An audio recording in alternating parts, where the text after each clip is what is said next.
Good morning. How is everybody well, at least here, this beautiful Friday morning? Um, if you're joining us this morning while we wait for everybody to get organized and online, say hello. Let me know where you're from. Let me know about your dog. Show us a picture of your dog. So thank you for joining me this morning on our Facebook Live. As always, please feel free to ask questions in the comments, and I will answer the questions at the end of the live. I find that works better. If you are listening to the recording, I do check back regularly to answer questions, so feel free. Um, so is anybody joining us out there? Let me see some hellos and where you're from. And we'll get started in a minute or so. I've had my puppy now for 2 months. So if you want to see more information on me raising my puppy, make sure to go to my puppy group, Raising a Puppy in a Pandemic. It's been a lot of fun. She's a great dog. Can't believe I've had her 2 months. It feels like she's been here forever. And she will be 15 weeks um, on Monday. So we'll be starting to get out of that puppy stage and starting to enter that adolescent stage that changes everything and gives you a whole new joyful puppy experience, said with tongue in cheek. Okay, so this morning we're talking about routines.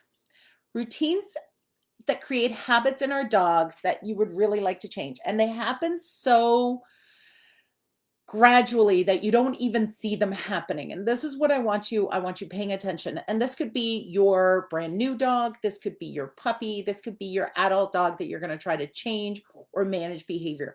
And whenever you have a behavior you want to change, there's always that option of training it out or managing. And sometimes honestly, it's not worth the effort of training it out when you can easily manage it. And one of the examples this morning, I'll show you that with one of my own dogs. Um, Routines are sequences of actions regularly followed. So, excuse me as why my AirPod falls out of my head. We all have them. It's actually how we get through everyday life. Your brain puts stuff into routine so you don't have to think about it. You don't have to think about brushing your teeth. You do it without any thought. That way your brain can be busy working on stuff that isn't routine and actually it has to pay attention. So that's why habits and routines happen. The question, so let's start with an example. Everybody takes, or most people take their dogs out for a run or for a walk or out in the backyard to throw the ball. You do something that your dog really loves, something that gets your dog excited. This is less a problem if you have a very laid back dog, but very much a problem if you have those higher end dogs. Um, and this is part of the reason we get the dog, because we want to get out and walking and exercising ourselves. But nobody wants a dog that's demanding. And what I hear a lot from my clients is, just the other day, they had a 5-month-old golden retriever, and she says, and they're retired. And I find it's worse with people who are retired and at home because they have more free time. If you have kids running around in a full-time job, it doesn't matter what the dog asks for. You can't provide it. But if you're retired, you get a puppy, you're ready to give the dog a lot of time. And her problem was it didn't matter how much they exercised this dog was still driving them nuts, jumping on them, barking at them for more, right? And she would reward the dog without thinking about it, reward the dog for this behavior by taking him out. So what I want you to think about is what happens right before you get up off the couch, off the chair, and take your dog for a walk. You want to think about, it's always a routine. We're going to talk about back chaining in a moment. So it's a routine, and you want to think about that routine. I would suggest, and this is what I do, I wait till my dogs are lying down, sleeping or chewing on a toy or amusing themselves. And then I'm like, okay, let's go for a walk. And I get up and start my going for a walk routine. This is where we're going to talk about some management. I have a 5-year-old border collie named Speck. He is very high end. He is go, go, go if I permitted it. I teach my dogs to settle down in my house because I don't like constant motion. So he has understood lie down, go to sleep. And not because I'm constantly telling him, just because that's what gets me to get up and go do something with him. That's what gets me to get up and go take him for a walk. Um, but Speck, they say border collies are really smart. They are, and Speck is also very predictive. So he joins behaviors together, which could be considered smart, definitely learning very quickly. For him, what he joined together was, it turns out that I go to the bathroom before I take my dogs for a walk. Makes perfect sense. It's something I would totally do. Um, I realized this because every time I'd go to the bathroom, he'd start running around the house back and forth. So he's calm before I start to go for a walk, but as soon as my walking routine starts, he loses his mind. So let me go away for a minute and talk about back chaining. That's called back chaining, where they put behaviors together that happened before. Um, every behavior you reward, there are a number of behaviors that preceded the rewarding behavior. If you constantly put these together, they all become a chain of behaviors. For example, I had a Chesapeake, and like most Chesapeakes, she was retrieving obsessed. We worked very hard at her not barking at us to throw the ball and not demanding. Because I'd been to other people's houses with Chesapeakes, and their dog was standing in front of them, throw the ball, throw the ball, throw the ball, throw the ball constantly. And again, that drives me nuts.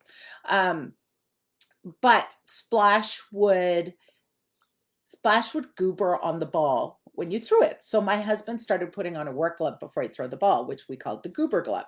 So she would be calm, but the minute you put on a pair of work gloves, she would get all excited and go find a ball, which was fine. I thought that was cute, adorable, and totally not annoying because she only did it when you put on work gloves. Let's face it, if we were doing stuff outside and I had work gloves on and she was like, throw the ball, I probably would. So again, not annoying to me. You've got to make sure your dog works, their behavior chains work for you. If you want to throw the ball when you're sitting watching TV at night, then great, create that as a habit. But if you don't want to throw the ball when you're watching TV at night, be very careful what your dog is doing before you start throwing the ball in the house. Ball throwing is definitely one of those that can easily be back chained, and we'll give you an example in a minute. Okay, back to Speck. So back to Speck and me going to the bathroom. Every time I went to the bathroom, he would start running up and down the hallway, heading to the back door. It got annoying. And even though he was calm before, I can't seem to get my stuff together in one fell swoop. So I would get up from my desk, let's say, and I would head to the back door, and then I'd be like, oh, I forgot my phone. I'd have to walk to the office, which is the other end of the house. And oh yeah, I want to fill up my water bottle, and I'd have to walk to the kitchen. So meanwhile, he would like zip from one end of the house to the other full tilt. Not behavior I loved. So this is where I used management instead of retraining. I tried to fix bathroom means go to your crate or stop. It wouldn't work because I go to the bathroom all the time. It was just not working. So what I do is the minute he starts to do the running, he gets sent to the bench at the back door, and he has to sit at the back door and wait till I get ready. Forces him to keep his brain in his body because he has to stay there. He had a bed behavior already, so it was easy to train. So it didn't take a lot of my time, and it allows me to get my stuff together without him zooming back and forth, which was making all the dogs crazy. So this is where sometimes you want to use management instead of training because it's just easier. Definitely sometimes you want to train the behaviors. So our lives are a set of routines we practice every day. Like I said, this is how your brain handles the input it has to deal with every day. We all have routines. Some of them work for us, some of them don't. This is what's happening in dog training. Some of the routines work. So, for example, when you're eating dinner, what is the routine for your dog? When you sit down at the table to eat dinner, what does your dog do? Does your dog come over and start bothering you? Or does your dog instantly go and lie down? That would be a routine that has been created over time. People constantly say, oh, I don't want to feed my dog human food. Then we go on, well, what exactly is kibble, but not made from human food? But anyways, I don't want to feed human food because my dog will beg at the table. Your dog will beg at the table because of what you have reinforced, what routine you've created at the table. If your dog understands when you sit your butt down at your kitchen table, he's going to have a Kong on his bed. Your dog is going to start going to his bed every time you sit at the kitchen table. But if you're going to sit down at the kitchen table and your dog's going to come over and go, hi, what you got? And you're going to go, stop it, stop it, stop it. That's giving that attention. That is reinforcing that behavior. That is why dogs beg. So again, watch your routines. We don't want to cement behaviors that we really have to get rid of later. Okay, so another example, I'm going to give you another example, and it's again with a ball. I had clients who would sit at their kitchen table, which was right next to their patio door. So the dog would come to the patio. The dog would be outside, and they live close to me, so it's really buggy out here. So especially in the spring, you don't want to sit outside. It's not comfortable. So the dog would come to the patio door. They'd be sitting at the table. They'd get up. They'd open the patio door, take the ball, throw it.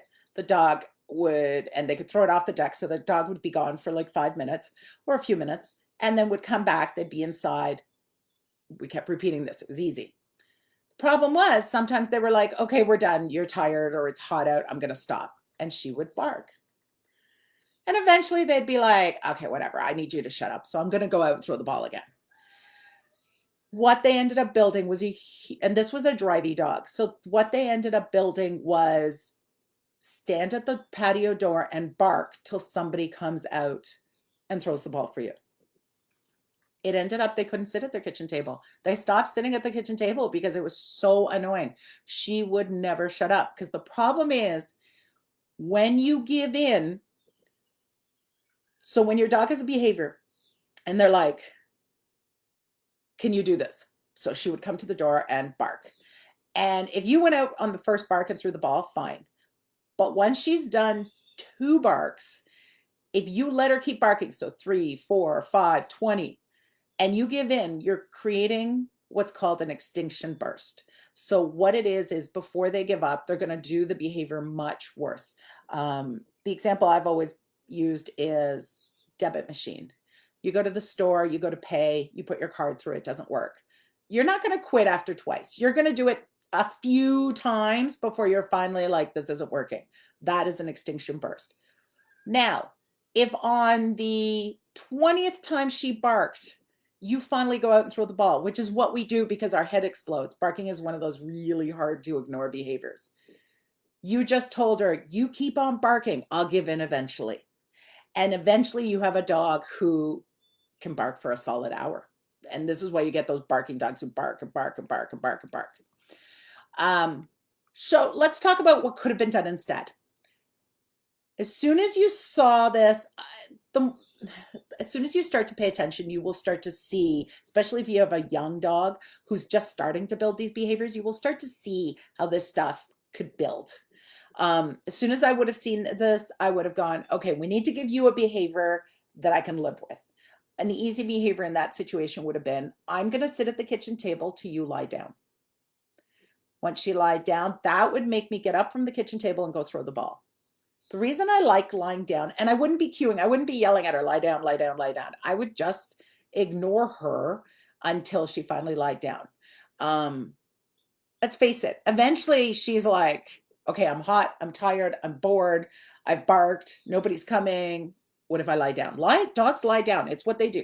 So eventually it would have happened, but you have to be prepared, like get a good book, get noise canceling headphones. You have to be prepared to do this, to wait it out. The quicker you caught this behavior, the easier it would be to wait out. So the reason I like lying down is because it is impossible to bark and lie down. So if you teach lie down for me to throw the ball, the most she's going to do is be there. Okay, come on, come throw the ball. But she's lying down quietly. So for you sitting at your kitchen table, if you're like, we're done now, you could ignore that. With barking, barking is one of those behaviors that ignoring is really hard and impossible if you live in the city where you have neighbors. Your dog cannot bark for an hour. It's just that simple. Another example I want to talk about is keep away in the morning. It starts right from puppy. You know, you do your morning routine, you take them out for a pee, they run around the house, and then begins the, come on, buddy, let's go in your crate, come on. And at first you're like, come on, but now it's taking longer and longer, and now you're starting to go grab them. And now the dog's starting to go, ooh, what if I back up? And now you're starting to get into keep away till eventually, when you go to put your dog in the crate in the morning, it becomes let's run around the house like a crazy person. And you get very annoyed. The dog gets all stressed out. And it is also the beginning of potential separation anxiety. So you really want to create that morning routine to be nice and peaceful and the dog happily go into his crate. Um, so some ideas to make your morning routine better for everyone. Have something of high value that your dog only gets when you leave the house and you put your dog in the crate. Frozen Kongs I find are economical because you can create them for pennies, and the dogs love them once they get into the habit of loving them. So you're like, oh, my dog doesn't like to eat in the crate. Start feeding them out of Kongs. At first, literally pour kibble into the Kong, put it in his crate. They're going to figure out, oh, kibble falls out of the Kong. And then I might put kibble in the Kong with some yogurt. And then I might go kibble and yogurt frozen. And you just keep building the challenge of getting the food out of the Kong till they see a Kong and they get just as excited as they do over their food bowl. So now you've got a dog who's happily eating that. So what you do is you have frozen Kongs, you go to the freezer, and what's going to end up happening is your dog's going to see you go to the freezer and run into his crate and get it. Done this with piles of clients, it works. So now instead of mornings being stressful for everybody and the dog being all hiked up before you leave, the dog's like, thank you for my Kong, have a good day. That is going to go a long way to preventing separation anxiety.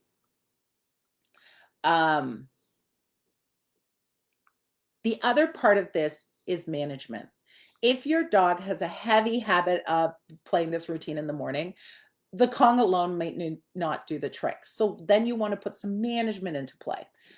And again, like I said before, management and training are always together. You have to manage the dog so he doesn't get to practice the behavior you don't want. And then you train the dog so he wants to do the behavior you do want. Sometimes just management will do the trick. Usually you want to do a combination. So most people right before they go to work, put their dogs out to the bathroom. So as soon as they come in, like at the door, you clip their leash on, or if you take them out on leash, you leave the leash on. Then you go to the freezer, grab your Kong and put them in their crate. But you never give them freedom. They never get that option of, oh, I come in the house and I run around like a crazy person. No, no, no, no. You come in the door, you have them on a leash, you walk over to the crate and you put them in. And of course, you're rewarding them with the Kong. So you are building value for the crate because that's where they get their Kong. And like I said, I would build value for the Kong on its own, and then I would build value for the Kong in the crate. It usually takes about 3 weeks to change a habit. Just like us, they say 21 days. It's about the same with a dog. If I'm working on stuff like jumping, stuff like that, if in 2 to 3 weeks you haven't seen a huge behavior change, then whatever you're doing is not reinforcing what you think you want to, what you are trying to reinforce.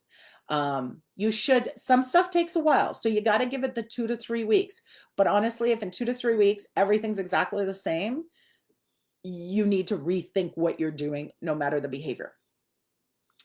Okay, so hopefully these ideas are going to give you something to think about. Let me know if you have any behaviors that you're like, oh yeah, I see this has become a routine that I would really like to change. Let me know about those. Ask me questions and I'd be more than happy to give you some ideas to think about it. So that is your challenge, to think about life with your dog.